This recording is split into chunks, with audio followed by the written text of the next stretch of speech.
Smart saving plan తో మీ ఆత్మీయులకు ఉజ్వలమైన సురక్షితమైన జీవితం అందించండి. టాటా ఏఏతో ఇది సాధ్యం.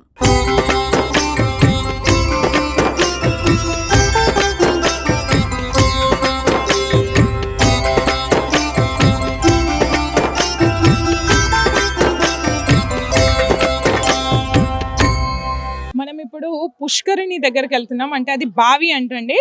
బావి దగ్గరికి వెళ్తున్నాం. బావిలో నీళ్లు అక్కడి నుంచి, అంటే మనకు టెంపుల్ కనిపిస్తుందా మీకు? అక్కడ ఉంది టెంపుల్. సో మనం ఇంకా ఆల్మోస్ట్ ఇంకా కిందికి వెళ్తున్నాము. ఒక 1.5 కిలోమీటర్ ఉంటుంది కింద నుంచి పై వరకు నీళ్లు. అంటే ఇప్పుడు ఫెసిలిటీ వచ్చింది, కానీ అప్పుడు అంటే వీళ్ళు ఎవరైతే ఉన్నారో వీళ్ళు చిన్నతనంలో, వీళ్ళు యంగ్గా ఉన్నప్పుడు కింద నుంచి బిందెలుగా నీళ్లు తీసుకొచ్చే వాళ్ళంట. తలా 1-2 బిందెలు నీళ్లు తీసుకొచ్చి స్వామివారికి సేవ, నైవేద్యం కావచ్చు, ప్రసాదం చేస్తారు కదా వచ్చిన భక్తులకి ప్రసాదం ఇవ్వడానికి. అండ్ అన్నదానం చేస్తే కూడా ఇక్కడి నుంచి నీళ్లు బిందెలుగా మోసుకొని వెళ్ళి అక్కడ ప్రసాదం చేసి అందరికీ అన్నదానం చేసేవాళ్ళంట. అయితే చూడండి, మనకి ఇంటి వసతి కోసం 1-2 బిందెల నీళ్లు మోయడమే కష్టం, కానీ ఇక్కడ పదుల సంఖ్యలో వ్యక్తులు తలా 2-3 అట్లా బిందెలుగా మోసుకొని పై వరకు తీసుకెళ్ళి సేవ చేసి ఆ పాండురంగని కొలిచే వాళ్ళంట. అంటే ఇప్పుడు ఫెసిలిటీ పెరిగిన తర్వాత చేయడం ఒక ఎత్తు అయితే, అప్పుడు ఎలాంటి ఫెసిలిటీ లేనప్పుడు ఈ ఆలయం కోసం పాటుపడి దీని ఉన్నతికి కారణమైన వాళ్ళకి నిజంగా మనం జోహార్ చెప్పాలి. ఇప్పుడు ఇంత దూరం వచ్చినాం, ఇంకా కిందికి వెళ్ళాలి. ఇంకా ఆల్మోస్ట్ మనం సగం దూరం వచ్చినాం, ఇంకా సగం దూరం వెళ్ళాలి. ఇలా నడుచుకుంటూ నడక దారిలో స్వామివారికి నీళ్లు తీసుకువెళ్ళే వాళ్ళంట. అసలు ఈ మధ్యన రోడ్డు వేసిండ్రు. యాక్చువల్గా ఈ మట్టి రోడ్డు కూడా ఇప్పుడు లేదు. యాక్చువల్గా ఈ మధ్యనే ఈ మట్టి రోడ్డు కూడా వేయడం జరిగింది. సో ఇక్కడ వరకు సీసీ రోడ్ ఉంది. ఇక్కడ నుంచి ఇటు నడకదారి వల్లనే వెళ్ళిన బాట పడింది, కానీ ప్రత్యేకమైన రూట్ అంటూ లేదు. విశిష్టత ఉంటే ఇంత ప్రాముఖ్యత ఉంటుంది చెప్పండి. అంటే మనకి విశిష్టత ముఖ్యం. మనకు ఫెసిలిటీ ఉందా లేదా అసలు ఏది చూసుకోకుండా ప్రజలు ఎట్లా అసలు తండోపతండాలుగా వస్తున్నారు. ఆశ్చర్యం అనిపించింది. మొదట ఈ గ్రామం గురించి, ఈ ఆలయం గురించి చెప్పినప్పుడు ఉంటుందిలే అని అనుకున్నాను, కానీ ఇక్కడికి వచ్చిన తర్వాత అసలు భక్తుల్ని చూస్తే భక్తులు వేల సంఖ్యలో ఉన్నారు. మామూలుగా వందల సంఖ్యలో కాదు. కింద నుంచి కీర్తన చేసుకుంటూ వచ్చే వాళ్ళు వచ్చారు. సాధారణంగా భక్తజనం వచ్చిండ్రు. ఎంతమంది అంటే వేల సంఖ్యలోనే, వందలుగా చెప్పలేం మనం, వేల సంఖ్యలో వచ్చారండి. నిజంగా చెప్పాలంటే వచ్చేసినామండి మొత్తానికి బావి దగ్గరికి. సో ఇదండి బావి. చాలా లోతుగా ఉంది. అంటే మామూలుగా ఆ లోతు ఉంటుంది, బట్ ఏంటంటే రాతితో కట్టిరు దీన్ని కూడా. అంటే అప్పుడు మనుషులు దిగే వాళ్ళు కూడా అంట. బట్ ఇక్కడ చూసుకుంటే మనకి ఐరన్ రాడ్తో ఇక్కడ చేద వేసి బొక్కెంతో నీళ్లు పైకి తీసేవాళ్ళు. సో ఇది చూసుకుంటే అర్థమవుతుంది ఎంత పాత కట్టడమో. ఇందులోంచి నీళ్లు పైన పాండురంగడికి సేవ కోసం తీసుకెళ్లేవాళ్ళు. సో ఇక్కడ వీళ్ళు ఉన్నారు, మనం మాట్లాడదాం. ఈ బావి 83లో తవ్వడం మొదలు పెట్టిండ్రు. 83-85 దాకంటే కంప్లీట్ అయింది. ఇది బావి తీసింది నిజామాబాద్.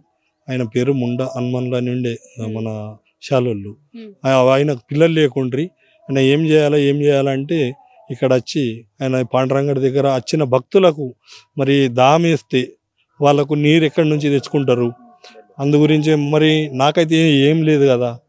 దాని వలన మరి ఇక్కడ ఈ సేవ గురించి అన్నగాని మనము మన జీవిత వికాసం చేసుకుంటే ఇదన్న ప్రాప్తం ఉంటుంది, గుర్తుండిపోతుంది అన్నట్టు వాళ్ళు ఈ బావిని తవ్వి తీసిండ్రు. సో ఇక్కడ నుంచి తీసుకెళ్లే వాళ్ళ ఇక్కడ నుంచి నీళ్ళు తీసుకుపోయి స్వామివారికి అభిషేకము.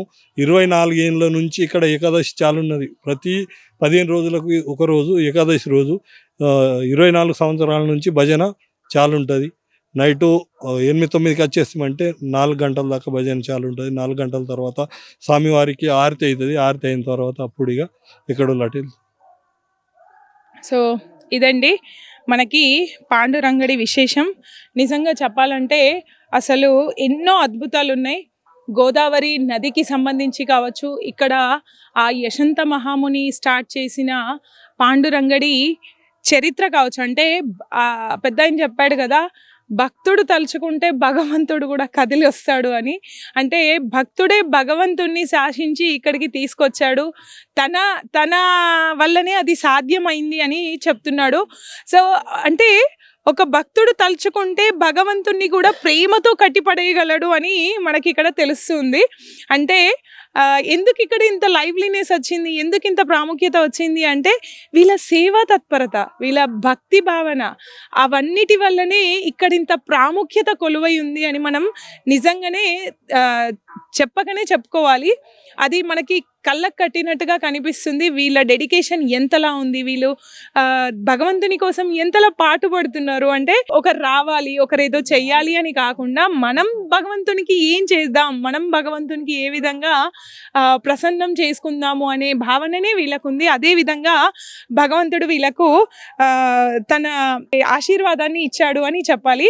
సో ఈరోజు ఇక్కడ ఈ విధంగా ఈ పాండురంగని ఆలయాన్ని దర్శించుకోవడం, ఇంత పురాతనమైన ఆలయాన్ని మనం దర్శనం చేసుకోవడం నేనైతే చాలా స్పెషల్గా భావిస్తున్నా. నేను ఆ పాండురంగడి కృపకి పాత్రురాలిని అయ్యాను అని అనిపిస్తుంది. So I'm so happy today. మీరందరూ ఎవరైతే ఇక్కడ బాసర కోసం వస్తారో, ముఖ్యంగా బాసర కోసం వచ్చిన వాళ్ళు అమ్మవారి దర్శనంతో పాటు తప్పకుండా ఇక్కడికి వచ్చి ఈ పాండురంగడి ఆలయాన్ని దర్శించాలి. అలాగే ఆలయ దర్శనం, స్వామివారి దర్శనం తర్వాత శిఖర దర్శనం చేసుకోవాలి. అది అప్పుడు మాత్రమే ఇక్కడి గుడి యొక్క ప్రాముఖ్యత కంప్లీట్ అవుతుంది. సో ఆ పాండురంగని దర్శించుకున్నంత మాత్రాన్నే కాదు, శిఖర దర్శనం కూడా చేసుకోవాలి. ఇది ఈరోజు తొలి ఏకాదశి యొక్క విశిష్టత.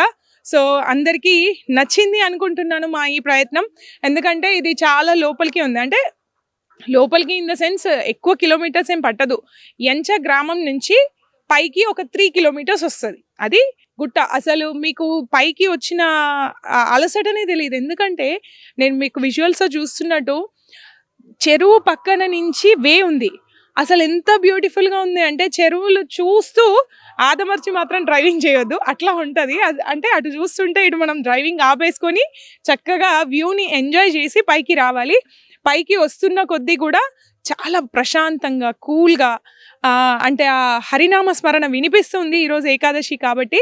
సో కానీ మనకి తెలిసిపోతుంది రోడ్ అయితే బాగుంది, హ్యాపీగా రావచ్చు, పై వరకు వెహికల్స్ వచ్చేయచ్చు. ఎందుకంటే ఈరోజు మాత్రం కొంచెం హడావిడిగా ఉంది, తర్వాత చాలా కూల్గా ప్రశాంతంగా హాయిగా ఉంటుంది. ఒక మంచి డెస్టినీ మనం చేరుకుంటామని చెప్పాలి.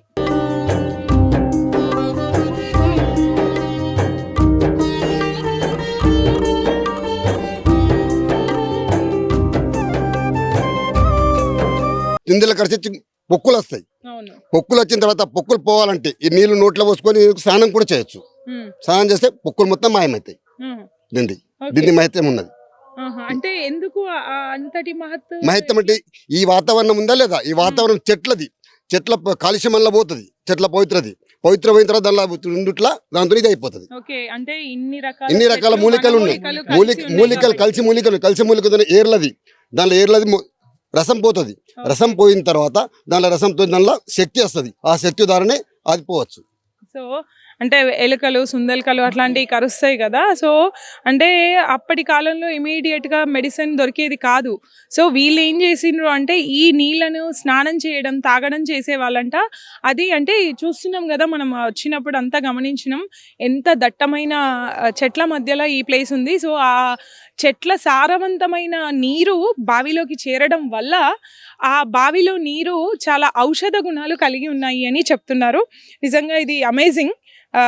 ఒక చోట ఇట్లాంటి అసలు సాధారణంగా తగ్గిపోయినాయి, మనం ఎక్కడ బావులు చూడట్లేదు, కనబడట్లేదు, ఉన్నా అంతరించిపోతున్నాయి. సో దీన్ని ఇక్కడ ఇంకా డెవలప్ చేసి దీన్ని ఎలాంటి వ్యర్థ పదార్థాలు పడేయకుండా చూసుకొని బాగు చేస్తాము అని కూడా సార్ చెప్తున్నారు. సో ఇంకా దీన్ని ఇంకా ముందు ఇంకా డెవలప్ చేయడానికి ఇక్కడ ఉన్న వాళ్ళందరూ కృషి చేస్తున్నారు.